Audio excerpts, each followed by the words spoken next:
이 시간 주님의 말씀이 우리를 주님의 안식으로 인도하여 주실 줄 믿습니다. 이 말씀은 위로하라 위로하라 내 백성을 이라는 말씀에서 이어지는 단락입니다. 하나님은 자기 백성들에게 소망을 주시고 그리고 위로하십니다. 하나님은 자기 백성을 죄의 구속에서 자유롭게 하십니다. 사람으로는 할 수 없는 구원을 이루십니다. 이 구원의 아름다운 소식을 전하는 자가 소리를 높여 기쁜 소식을 전합니다. 구원을 이루시는 너희의 하나님을 보라 이렇게 외칠 것입니다.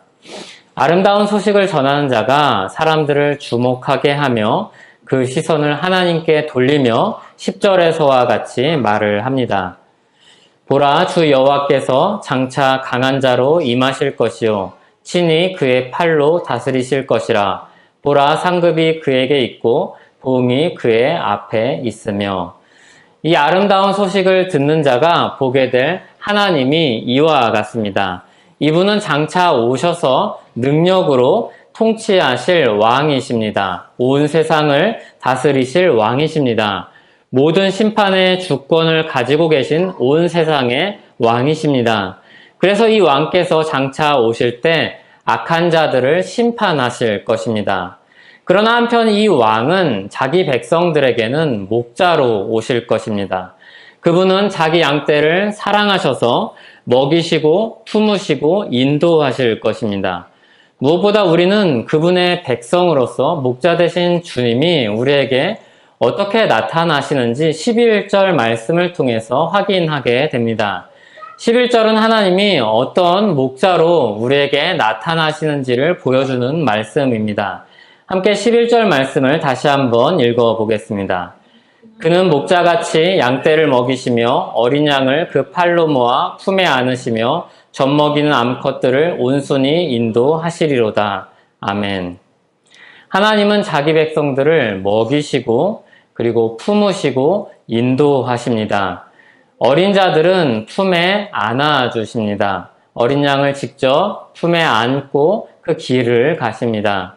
그리고 어린 양을 돌보는 암양들과 같은 우리로 따지면 성인들, 성숙한 신자가 되겠죠. 그들의 갈 길을 인도하십니다. 각 양의 필요와 상황에 맞게 주님은 인도하십니다.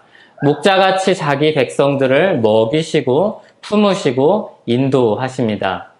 이 소식은 이사야 선지자의 말씀을 듣는 당사자들에게는 미래형이었습니다.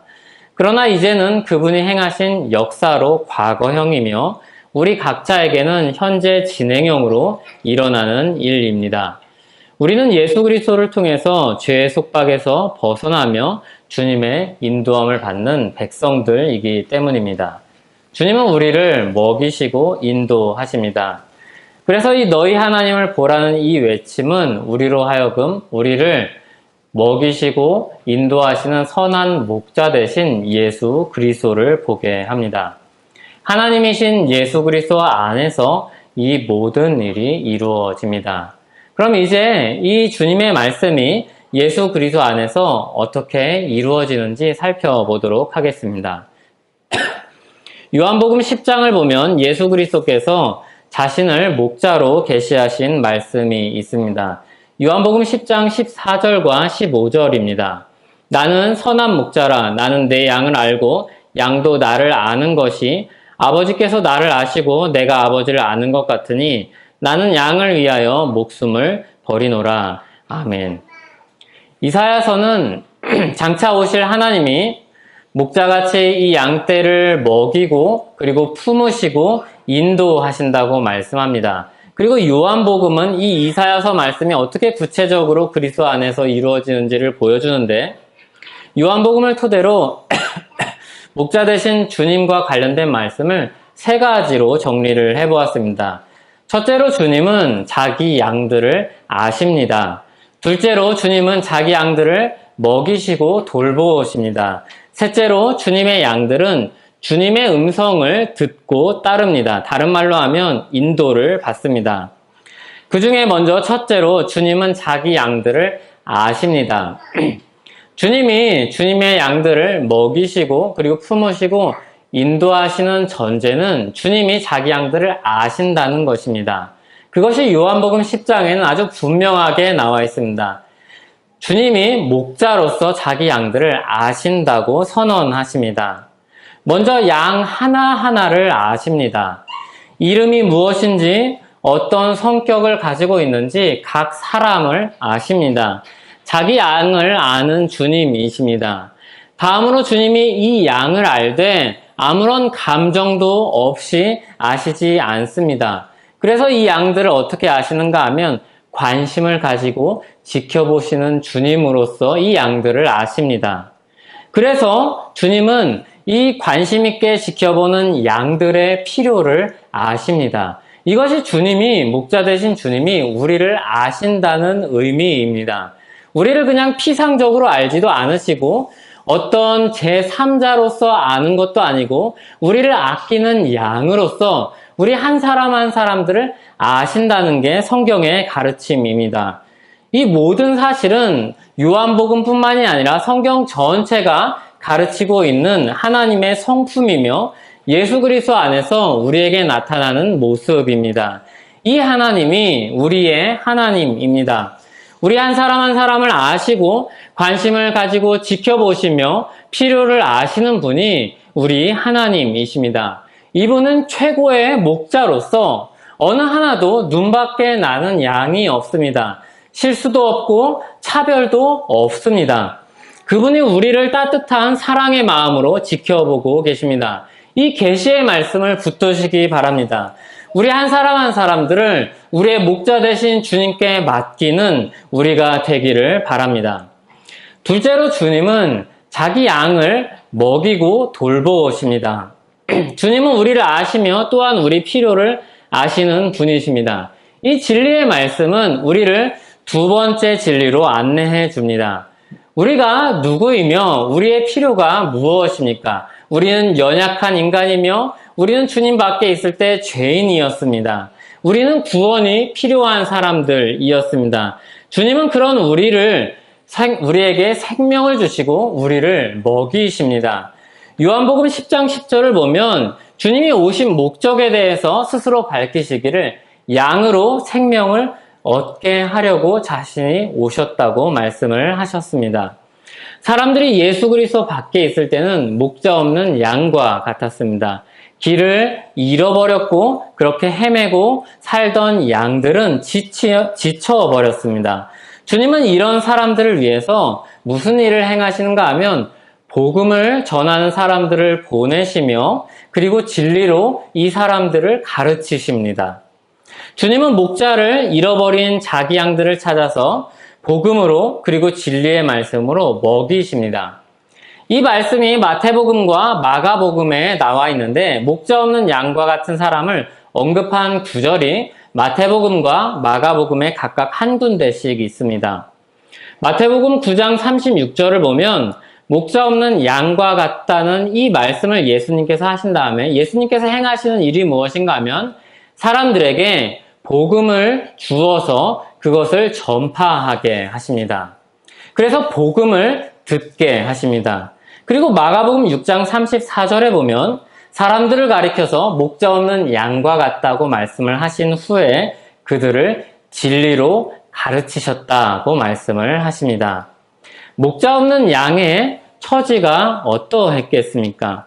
양은 연약한 동물의 대명사입니다.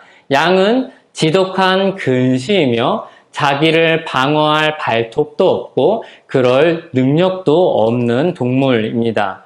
그래서 양은 스스로 생존하기 어려운 동물로 우리에게 알려져 있습니다.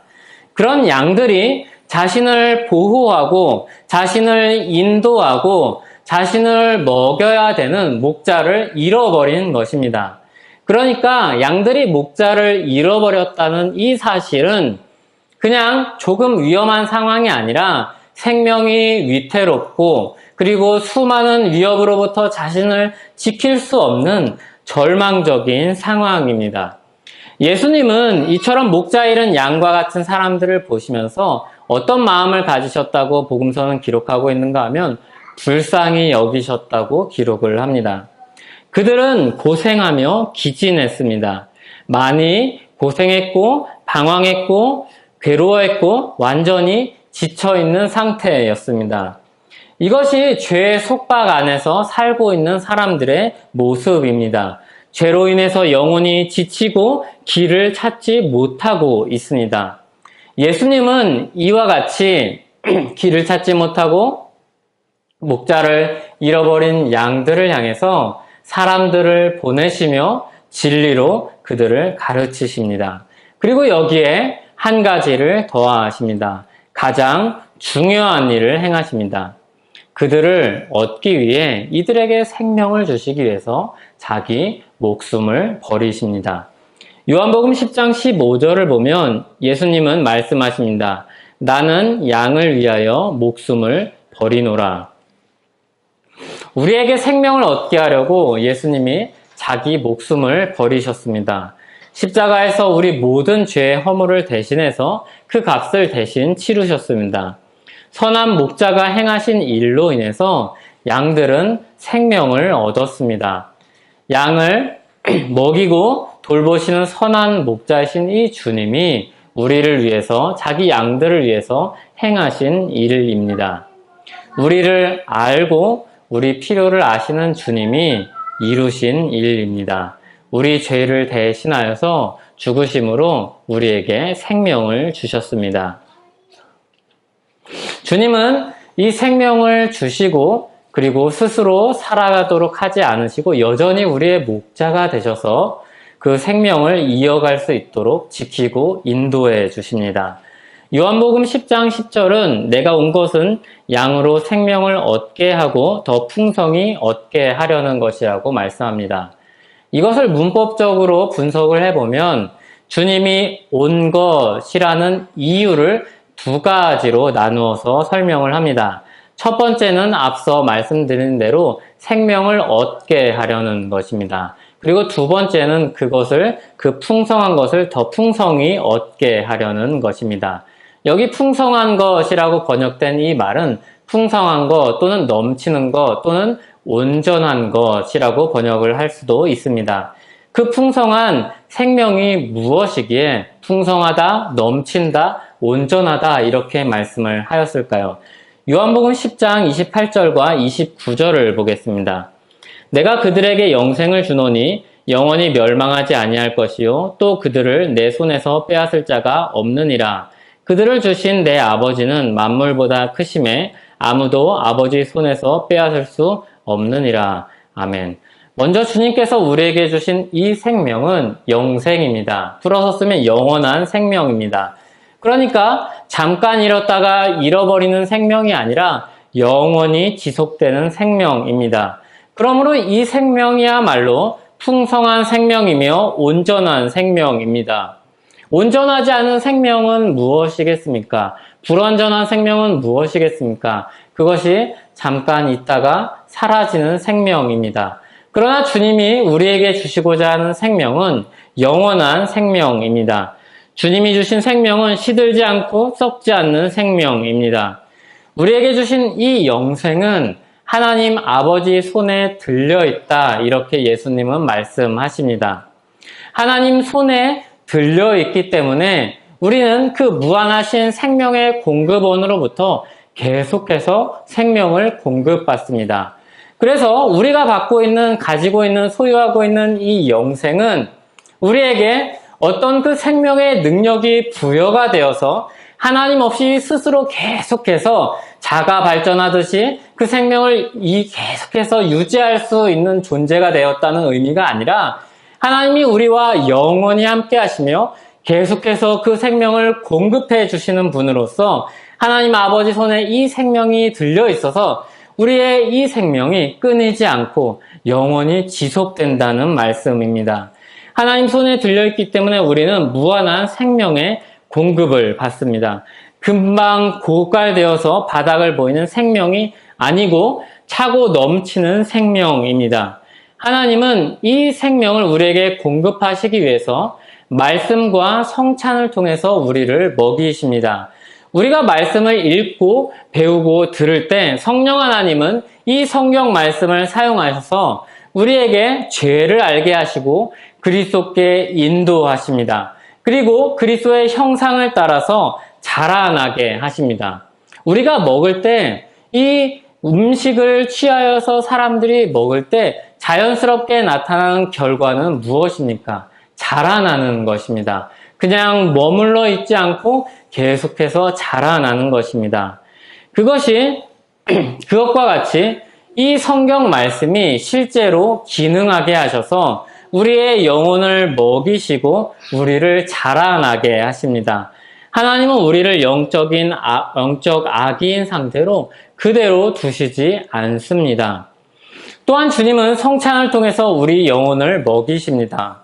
웨스트민스터 대의문답 170문을 보면 성찬을 받는 사람들이 영적인 방식으로 그리스도의 몸과 피를 먹고 마시며 이를 통해서 그리스도의 십자가 죽음에서 오는 모든 혜택을 믿음으로 받는다, 이렇게 설명을 합니다.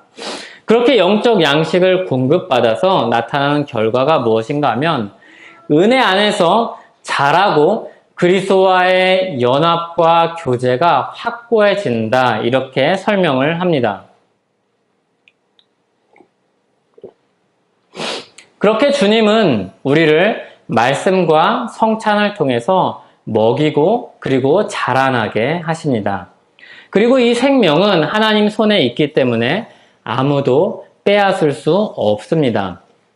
그러니까 생명력으로서도 풍성하고 온전하며 이 생명을 보존하고 지킨다는 의미에 있어서도 풍성하고 온전합니다. 만약에 이 생명이 너무나도 풍성하고 온전하지만 쉽게 빼앗길 수 있는 것이라면 이것은 영원한 생명이라고 말을 할 수 없을 것입니다. 로마서 말씀은 우리에게 이렇게 증거합니다. 하나님이 우리를 위하시면 누가 대적하겠느냐? 자기 아들을 아끼지 않고 내어주셨다면 모든 것을 우리에게 주시지 않겠느냐? 그 무엇도 우리를 그 사랑, 그 생명에서 끊을 수 없다라고 선언을 합니다. 이런 은혜는 변하지 않고 마지막 날까지 계속될 것입니다. 요한계시록 7장 17절은 우리에게 이렇게 증거합니다. 이는 보좌 가운데 계신 어린 양이 그들의 목자가 되사 생명수 샘으로 인도하시고 하나님께서 그들의 눈에서 모든 눈물을 씻어주실 것임이라. 아멘. 목자 되신 주님께서 우리를 생명수 샘에 이르도록 인도하실 것입니다. 그래서 이 인도자 되신 목자로 인하여서 아무도 낙오되는 양은 없을 것입니다. 그분이 목자가 되시니 누가 그 목자를 대적하겠습니까? 그분이 목자가 되시니 어찌 주님이 실패하겠으며 실수가 있겠습니까? 그분이 목자가 되심으로 누가 그분의 손에서 벗어날 수 있겠습니까? 그분의 의지가 어떻습니까? 아무도 그분은 자기 양들을 빼앗기지 않을 것입니다. 이게 우리가 얻은 생명과 그 풍성함입니다. 이사야서 40장 11절을 다시 보겠습니다. 그는 목자같이 양떼를 먹이시며 어린 양을 그 팔로 모아 품에 안으시며 젖먹이는 암컷들을 온순히 인도하시리로다. 요한복음의 목자가 하는 일이 이와 같습니다. 이 모습을 그림으로 그린다면 어떻겠습니까? 목자이신 주님이 양들을 인도하는 장면으로 그릴 수 있을 것입니다. 양들 중에는 어린 양도 있을 것입니다. 이 어린 양은 주님이 직접 손으로 건져 올려서 품에 안고 가실 것입니다. 그렇다고 좀 큰 양들을 놓치거나 내버려 두고 방목하는가? 그렇지 않습니다. 모두 다 온전히 데리고 주님의 지팡이가 그들을 인도하실 것입니다. 한 양도 잃어버리지 않을 것이며 빼앗기지 않을 것입니다. 그러므로 빼앗기지 않는다는 이 개념을 이 그림에 집어넣는다고 생각해 보십시오. 빼앗기지 않는다는 이야기는 빼앗으려는 시도를 하는 자가 있다는 게 전제되어 있습니다. 그러니까 이 장면을 다시 제대로 그려본다면 그냥 평화롭고 아름다운 초원에 목자가 유유자적하게 양들을 하나하나 인도하는 그림이 아니라는 것을 우리는 알 수 있습니다. 초원으로 인도하는 그 길 가운데 빼앗으려는 적들이 있습니다. 그래서 이 그림을 그런 맥락에서 다시 그려보면 배경이 전혀 달라집니다. 목자는 전쟁터와 같은 그런 현실에서 양들을 이끌고 가는 왕과 같습니다. 우리가 목자에 대한 인상을 굉장히 목가적으로, 굉장히 평화로운 그림으로 많이 그리곤 합니다. 하지만 주님이 목자로서 자기 양들을 이끌고 가는 모습은 굉장히 치열하며 적들로부터 안전하게 지키는 싸움터입니다. 이와 같은 장면을 다 담고 있는 말씀이 시편 23편입니다. 내가 사망의 음침한 골짜기로 다닐지라도 해를 두려워하지 않을 것은 주께서 나와 함께 하심이라. 주의 지팡이와 막대기가 나를 안위하시나이다. 아멘. 목자이신 주님을 묘사하는 그림을 퍼즐처럼 잘 맞춰보면 주님의 이 인도하시는 모양은 총알이 빗발치고 폭탄이 터지는 전장에서 자기 양들을 어떻게든 살리시기 위해서, 먹이고 인도하시기 위해서, 지키시기 위해서 아주 강인하고 사랑과 책임으로 똘똘 뭉친 목자의 그림을 우리가 떠올려 볼 수 있습니다. 우리를 죄에서, 사망에서 건지시고 생명을 얻게 하고 그 생명을 지키는 주님의 모습이 이와 같습니다. 그러니까 우리가 그냥 평화롭게 상상하는 목자의 모습이 아니라 주님의 모습은 땀을 흘리고 있을 것이고, 그리고 얼굴이 여러 가지 재와 그리고 파편으로 인해서 상처도 있고, 그리고 그을렸을 것이며, 그런 인도함을 받아서 우리가 그 주변은 폭풍과도 같은 그런 현실들이지만 주님의 지팡이와 주님의 안위하심으로 말미암아 평화를 얻는 그런 모양일 것입니다. 한 사람 한 사람들은 그런 주님의 싸움으로 인하여서, 주님의 지키심으로 인하여서 인도함을 받는, 그런 관심과 사랑을 받는, 우리가 그런 지키심을 받는 사람들입니다. 주님은 자기 양들을 아십니다. 그리고 자기 양을 먹이시고 돌보십니다.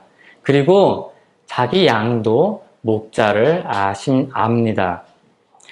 요한복음 10장 27절에 보면 내 양은 내 음성을 들으며 나는 그들을 알며 그들은 나를 따르느니라 이렇게 말씀합니다. 예수님이 이 땅에 오셨을 때 바리새인과 서기관들은 예수님을 비난했습니다. 그 음성을 듣지 않았고 그분을 알아보지 못했고 그분을 따르지 않았습니다. 그들은 주님의 양이 아니었기 때문입니다. 그들은 죄인과 세리와 함께 먹는 예수님을 비방했습니다. 그러나 예수님은 그런 사람들을 향해서 분명하게 말씀하셨습니다. 자신은 죄인들을 위해서, 이와 같은 사람들을 위해서 오셨다고 말씀하셨습니다. 건강한 자에게는 의사가 쓸데없고 병든 자에게라 쓸데있나니 내가 의인을 부르러 온 것이 아니요 죄인을 불러 회개시키러 왔노라. 아멘. 죄인과 세리는 이 주님의 말씀을 듣고 불쾌해하지 않았습니다. 저는 그런 죄인이 아니라고 부인하지 않았습니다. 이 주님을 반가워했고 감사했습니다. 그리고 순응했습니다. 그들이 이 말씀에 긍정적으로 반응했다는 뜻은 자신들이 그 구원이 필요한 자들이요 죄인임을 시인하는 것이었습니다. 그들은 주님의 양이었습니다. 주님의 양들은 그분의 음성을 들었고 그분을 알아보았고 그분을 따랐습니다. 우리는 예수 그리스도의 복음을 듣고 믿었습니다. 우리는 죄인과 같이, 세리들과 같이 그분의 음성을 들었고 그분을 알아보았고 그분을 따르는 사람들입니다. 주님의 음성을 복음을 통해서 들었고 구원자이신 그리스도를 알았고 회개하는 주님을 따르는 삶을 시작하였습니다. 주님은 우리에게 이 복음을 듣게 하시고 그 사람들을 보내셨고 자신을 드러내셨고 구원의 은혜로 우리를 초청하셨습니다. 우리는 그분이 베푸신 이 은혜로 들어가서 풍성한 생명을 누리고 인도함을 받습니다. 말씀으로 그분의 음성을 듣고 따르고 자랍니다. 또한 성찬으로 우리를 주님은 먹이고 채우십니다. 우리에겐 목자를 잘 쫓아가는 일이 남겨져 있습니다. 목자에게서 눈을 떼지 않는 일이 우리에게 주어져 있습니다. 그러면 우리에게 목자이신 주님이 우리를 위로하시고 채우시고 인도하실 것입니다. 그 위로와 그 채우심과 인도하심이 오늘도 그리고 내일도 그리고 언제나 우리와 함께 할 줄 믿습니다. 같이 기도하겠습니다. 주님, 우리가 주님의 양입니다. 주님은 우리를 찾아오셔서 그리고 우리들에게 말씀하시며 복음을 듣게 해주셨습니다. 그리고 주님을 깨닫고 알게 하시며 그리고 주님을 쫓게 하셨습니다. 우리는 그 안에서 주님의 먹이시는 그 은혜를 잊고 주님이 돌보시는 은혜와 그리고 주님이 인도하시는 은혜를 잊습니다. 주님, 우리가 그 목자 되신 주님의 보호 아래서 하루하루 살아갑니다. 주님, 우리를 인도하여 주시고 그 안에서 평안을 누리게 하시며 우리의 갈 길을 밝히 보여주시옵소서. 예수님의 이름으로 기도하옵나이다. 아멘.